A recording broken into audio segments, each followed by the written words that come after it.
नमस्कार साथियों, मैं अनीता श्रीवास्तव आपका हार्दिक अभिनंदन करती हूँ। श्रीमद् वाल्मीकि रामायण में आज का प्रसंग है विभीषण का राज्याभिषेक और श्री रघुनाथ जी का हनुमान जी के द्वारा सीता के पास संदेश भेजना। देवता, गंधर्व और दानवगण रावण वध का दृश्य देखकर उसी की शुभ चर्चा करते हुए अपने अपने विमान से यथास्थान लौट गए। रावण के भयंकर वध, श्री रघुनाथ जी के पराक्रम, वानरों के उत्तम युद्ध, सुग्रीव की मंत्रणा, लक्ष्मण और हनुमान जी की श्री राम के प्रति भक्ति, उन दोनों के पराक्रम, सीता के पातिव्रत्य तथा हनुमान जी के पुरुषार्थ की बातें कहते हुए वे महाभाग देवता आदि जैसे आए थे उसी तरह प्रसन्नता पूर्वक चले गए। इसके बाद महाबाहु भगवान श्री राम ने इंद्र के दिए हुए दिव्य रथ को, जो अग्नि के समान दे दीप्यमान था, ले जाने की आज्ञा देकर मातली का बड़ा सम्मान किया। तब इंद्र सारथी मातली श्री रामचंद्र जी की आज्ञा से उस दिव्य रथ पर बैठकर पुनः दिव्य लोक को ही चले गए।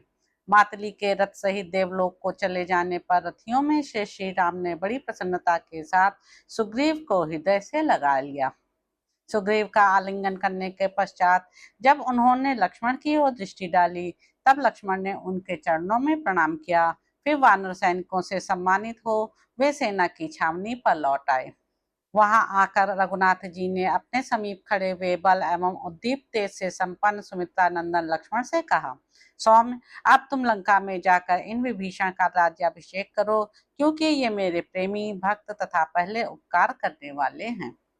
सौम्य, यह मेरी बड़ी इच्छा है कि रावण के छोटे भाई इन विभीषण को मैं लंका के राज्य पर अभिषिक्त देखूं।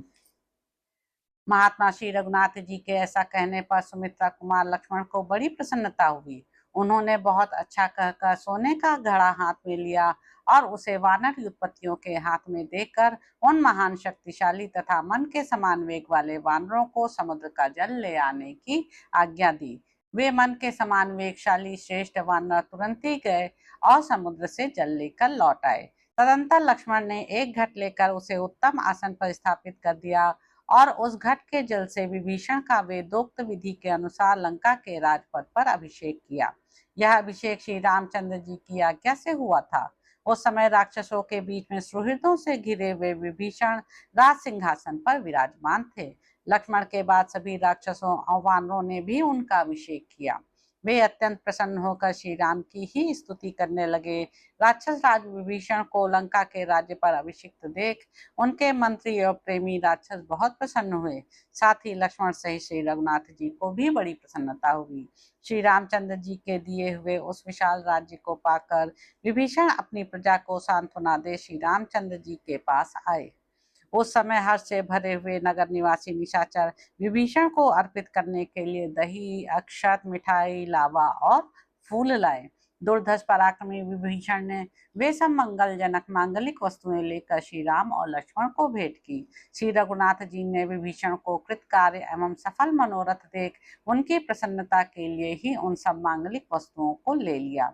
तत्पश्चात उन्होंने हाथ जोड़कर विनीत भाव से खड़े हुए पर्वताकार वीर वानर हनुमान जी से कहा, सौम्य, तुम इस महाराज विभीषण की आज्ञा ले लंका नगरी में प्रवेश करके मिथिलेश कुमारी सीता से उनका कुशल समाचार पूछो।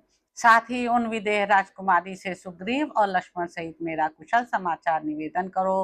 वक्ताओं में श्रेष्ठ हरीश्वर, तुम वैदेही को यह प्रिय समाचार सुना दो कि रावण युद्ध में मारा गया। तत्पश्चात उनका संदेश लेकर लौट आओ।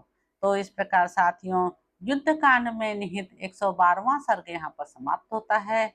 इसके अगले अंक में आप जानेंगे कि हनुमान जी का सीता जी से बातचीत करके लौटना और उनका संदेश श्री राम को सुनाना।